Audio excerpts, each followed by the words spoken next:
Well, I'm back. And I had a really frustrating day. But in a weird way, today almost felt a little bit like destiny. And I'll explain why. It all started when I woke up at around, I'd say like 10:30. I got up into the living room and hold on one second. Okay, there we go. Sorry, there was something bugging me off in the frame over there. Anyways, moving along. And I greeted my mom. We had a very nice and interesting discussion, and then she needed to leave for work, but I was behind her. So I had to get in my car, back up, and then she drove away, and then I parked back up to the front. Now, when I finally parked back up to the front, I was getting hungry. And I had a hankering for cornbread pancakes. So I found a recipe on allrecipes.com and found the half serving portion size, and I followed that. Due to the measurements being so unusual, like 3/8 of a cup of cornmeal and 3/8 of a cup of flour, I decided to use grams instead.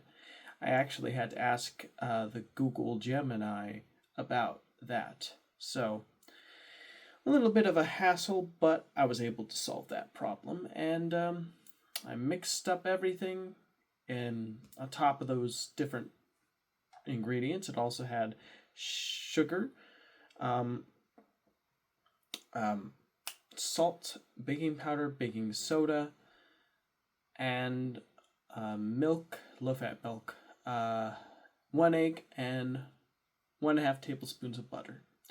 So all of that was melted, by the way. And all of that was mixed together and cooked on a round pan with a non-stick surface. And it was all good to go. So once everything was set up, I tried one pancake to see if I liked it. And at first, I was weirded out by the texture, but eventually I learned to enjoy it. I then cooked the rest, and as I finished each pancake, I put a slice of butter on the top, and I cooked the next one. I cooked them one at a time because I wanted them to be a nice perfect circle, and I did get some nice perfect circles because of how small the pan was.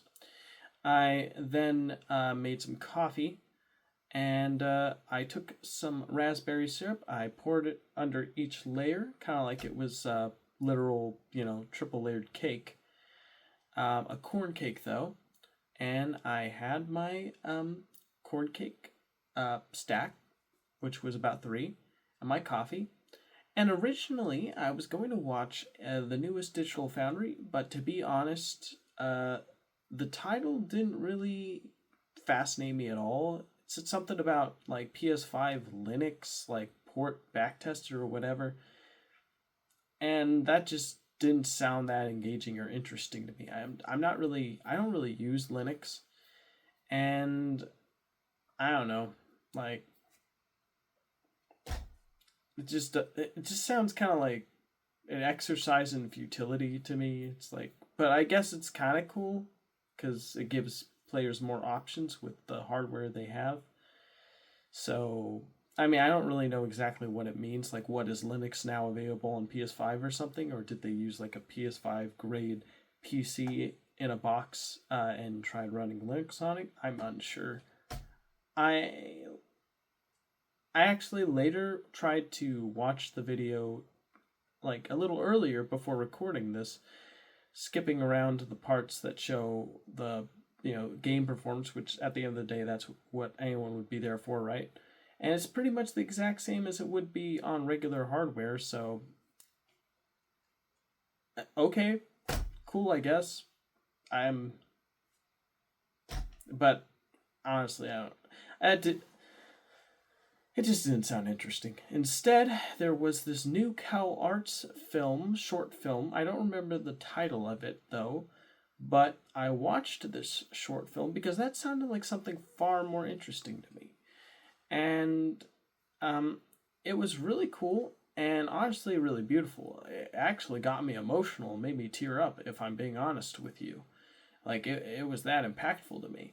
And in this one, um, it's about two brothers, with the older brother playing guitar, and the younger brother enjoys listening to him. And the older brother says, "Yeah, I got this guitar from my dad before he left, and our dad, and I just suddenly knew how to play it really well."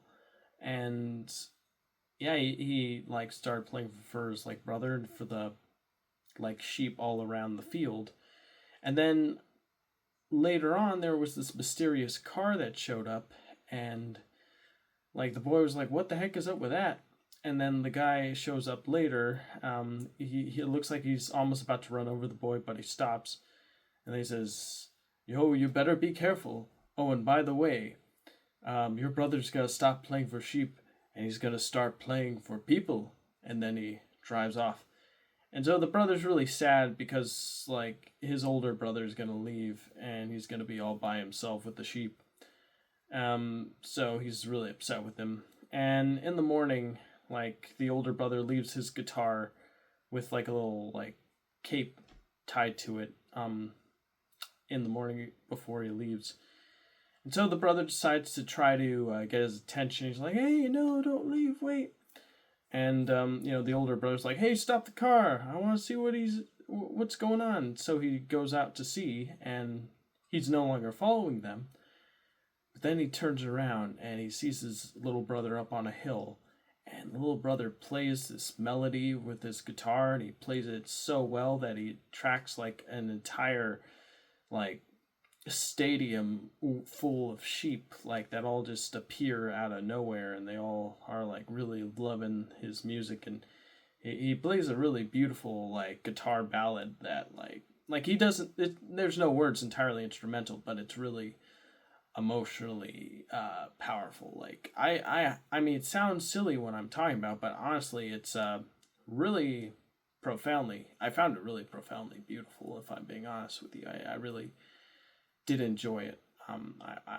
Yeah, and it just, in an age of artificial intelligence trying to, challenge and take over jobs and things like that, seeing like, you know, people march into the battlefield with nothing but a, dream and a drawing tablet, and then coming out with things like this that just show pure passion, pure creativity, pure heart, and just pure intention. I feel like it's hard to see that nowadays. Maybe that's why it touched me, because these days it feels like everything is just so phony. Like everything is just like, well, we need to hit those dopamine receptors as quickly as possible, and be as superficially appealing as humanly possible.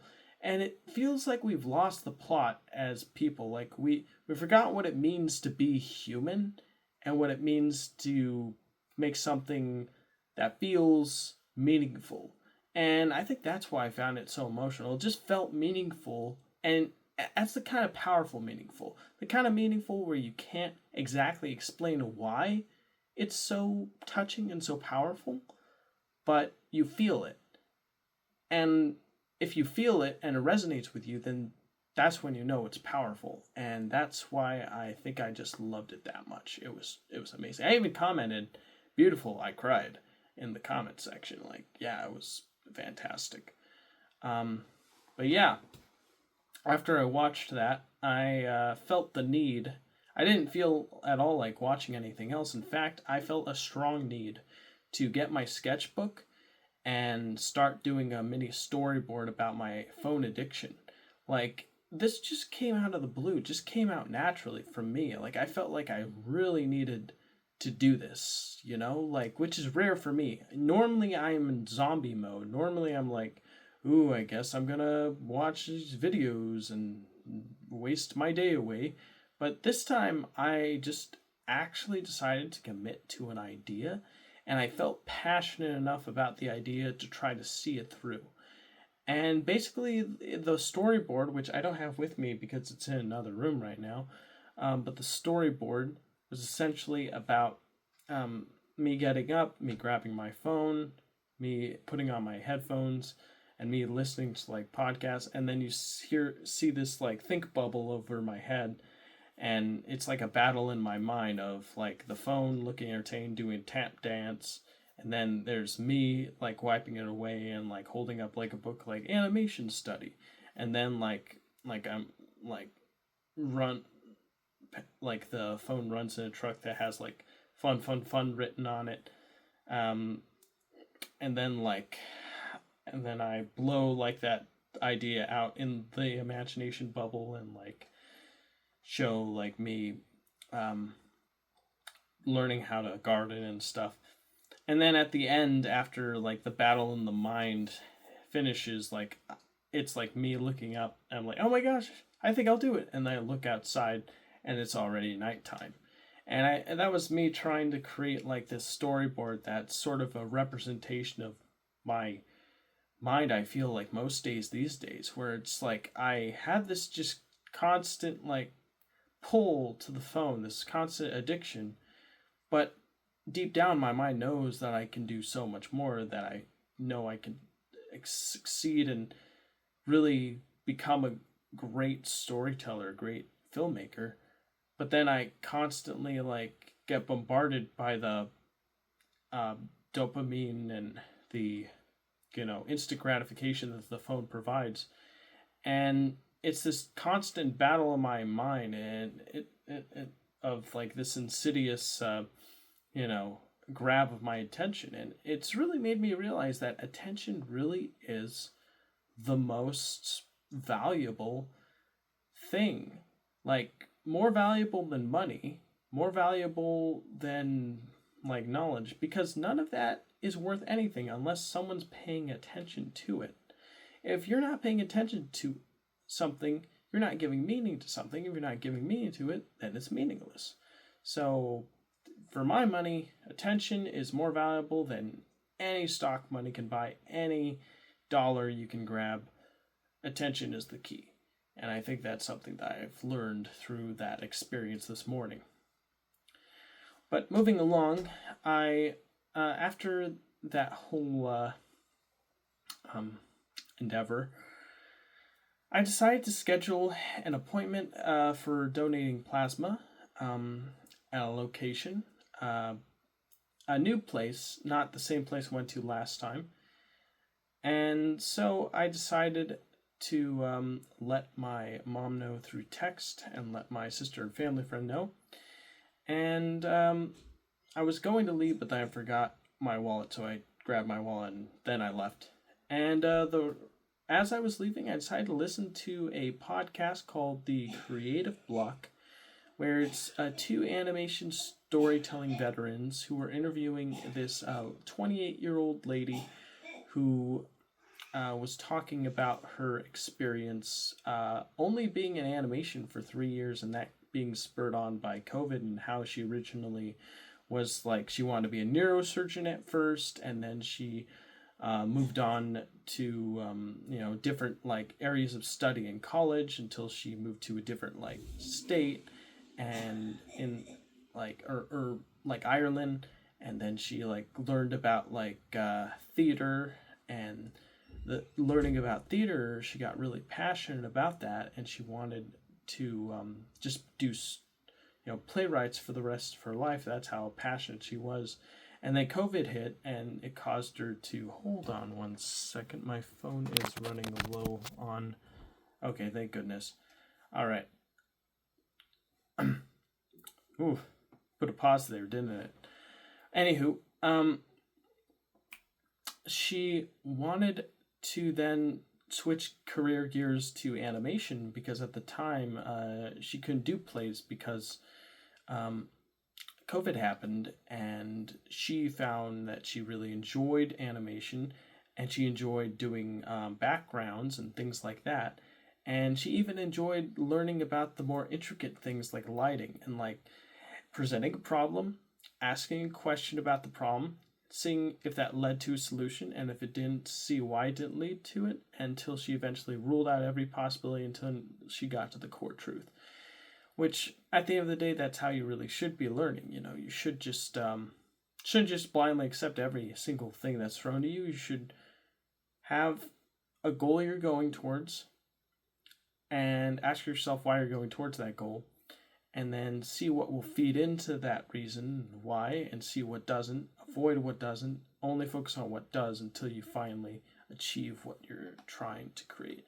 And apparently she has worked on a TMNT, the Mutant Mayhem movie. I don't know what else she did, but yeah, hearing her story was very interesting and very inspiring. Just hearing someone who just loves learning, loves knowledge. I have to admit, myself, since I've been out of the education game for so long, it's I've kind of just been living day to day, just in what feels like autopilot, really. And hearing someone describe their experience of like deepening their understanding, their learning about like something they're passionate about, really does open my eyes to how valuable it is to pursue something like that. It's really powerful when you have something you enjoy and you want to express that in a way that others understand and enjoy as well. And I just think that's incredible.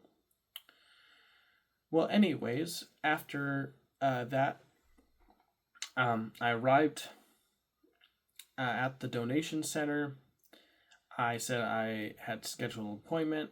They logged me into the system. They went through a whole verification process to see if like I qualified. Once they went through the verification, they gave me a package to read through, and then after I read through it, I scanned the questionnaire. And around the time I scanned the questionnaire, there was like this like dude who was really getting really upset with like the clientele there, like saying, like he was like saying, "You're talking over me. You're talking over me. I have my right to say what I want without being interrupted." And it was a really it felt like someone who really wanted, I don't know, who didn't like, who wanted to be in control of the room, and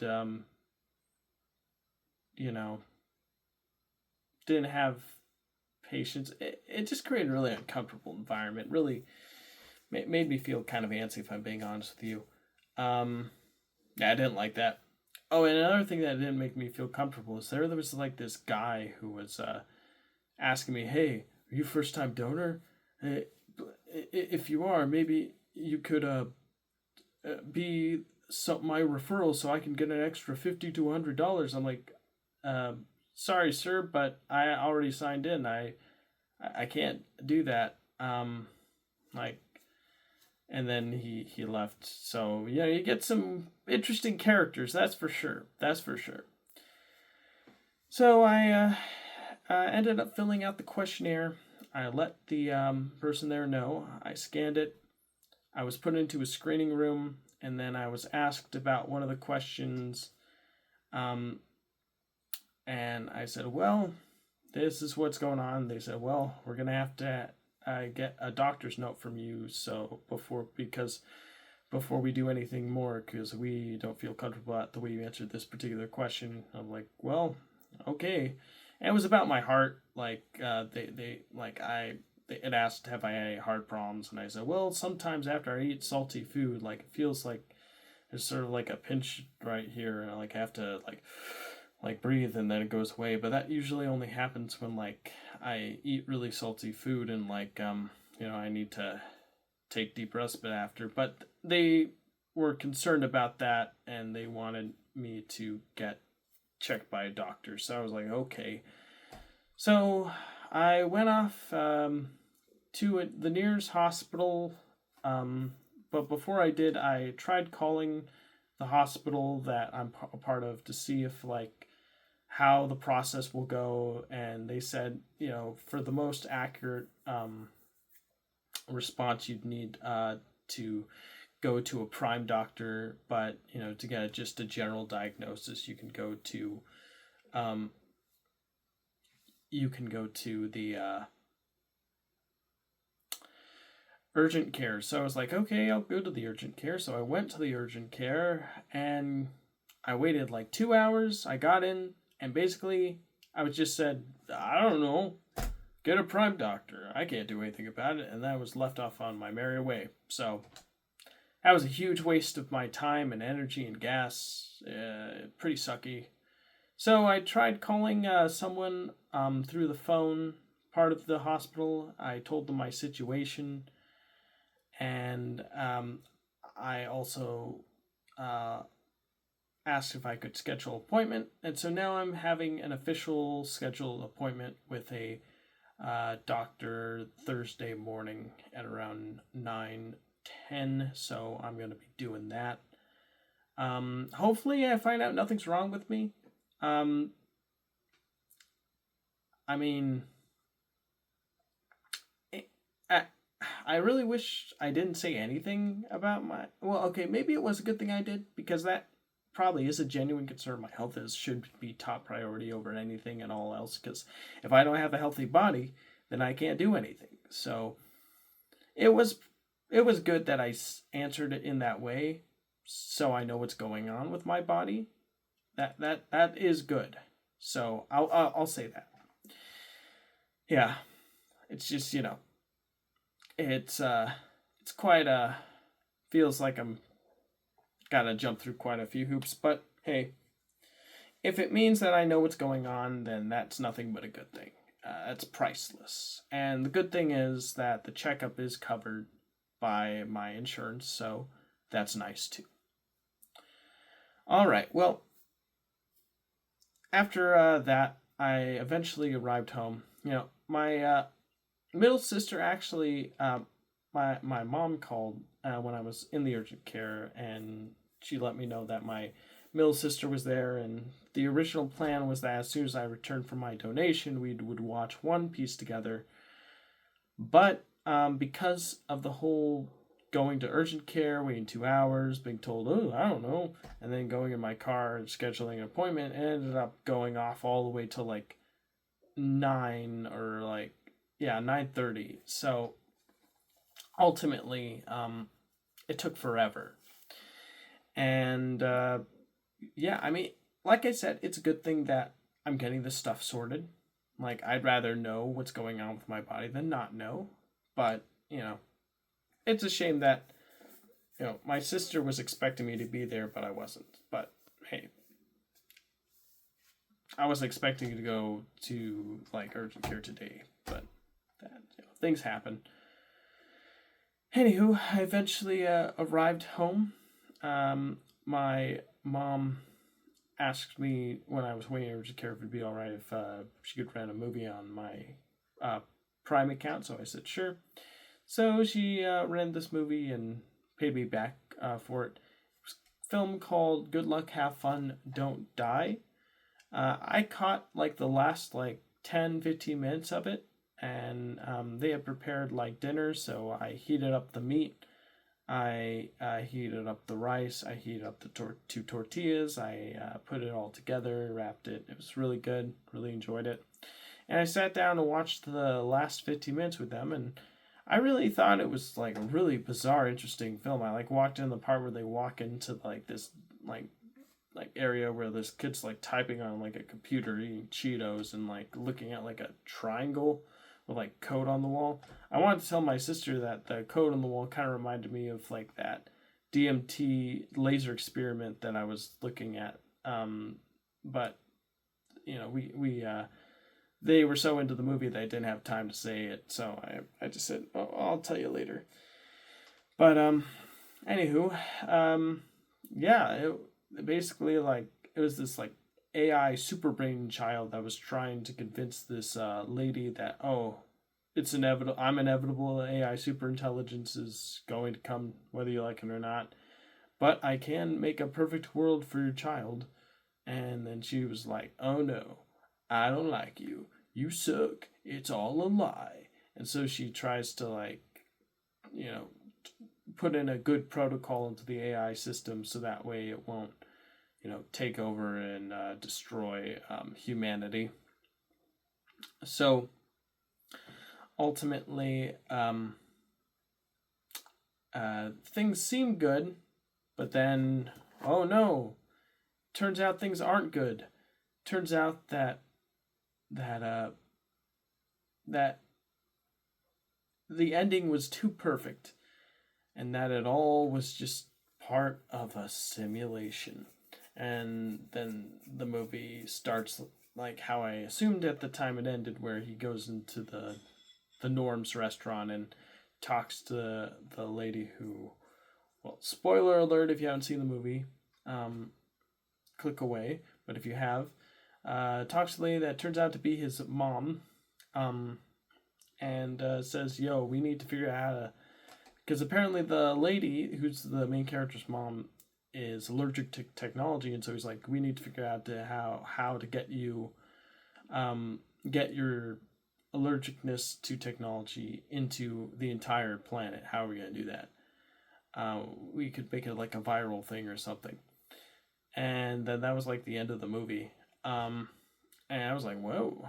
And then, like, me and my youngest sister, we were telling my middle sister about like what we were learning about the, like, P-52, like, humanoid alien looking things, and I showed the pictures. And she said they were looked real crusty. And then, like I said, yeah, they're actually supposed to be dead. I gave a little backstory and everything. And yeah, then we pet my middle sister's cat that she brought with her, that she calls Squib. And then we said goodnight. Oh yeah, and then before she said goodnight and left, me and my mom, we showed her that AI ant video we were working on. And yeah, then she said, "Yeah, looks like you guys are having fun. I'm glad you're having fun." And then she drove off. We said goodbye. We prayed for her safety. We sang a little song. She left. When she left, me and my mom hung out for a bit. And then I decided to watch the entirety of Good Luck, Have Fun, Don't Die. And yeah, this was quite an interesting movie for sure. It's really complex. It's basically like a guy who time travels over and over again to try to find the perfect final, like, group of people to save the world, because, like, he keeps on, like, you know having bad things happen, and he just wants, like, a good outcome where AI loses and he wins. And so we go through each of the characters' backgrounds and what they did before they all ended up at the Norms, and then we go. It's pretty funny, like, how, like, the parents treat, like, there's like a subplot where, like, there are schmootings that happen, if you know what I mean. Can't say that because, YouTube probably be like, "Oh, you can't say that. That's not right." But it's the movie. It's what happens in the movie. A schmooting, if you know what I mean. And apparently, the plot is that, like, once the teenagers are unalived in this, yeah, I know, censorship, but what are you gonna do?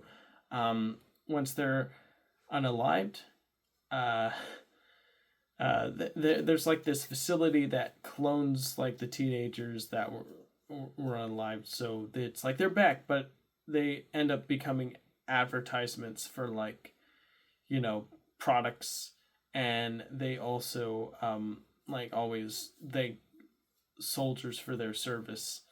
I think it's clearly, like, basically a commentary on how, like, society, like, wants their, or, like, the big government wants, like, their group of, like, the youngest group to be brainwashed into buying products and keeping this control mechanisms like the military in place, so that way we'll never break through from our like you know um, ways of being commodities and caged into this system that actively works against humanity. Like at least that was my interpretation of that. Um, and yeah, there's like a party where this like lady brings her like cloned teenage son with her, and like then yeah, she finds out that like some parents have been through like four different versions of their kid, and so they just treat it like it's a game now. Like, haha, it's supposed to be funny. Like, we made them tall, we made them a certain religion, ha ha ha, and basically um, yeah, it gets weird, really strange. Um, and then like there's this guy that walks up to the lady who lost her teenage son, who has this clone teenage son. He gives her like this like chatbot that's supposed to be like a replication of her son, and like she talks to that like, oh my gosh, my son.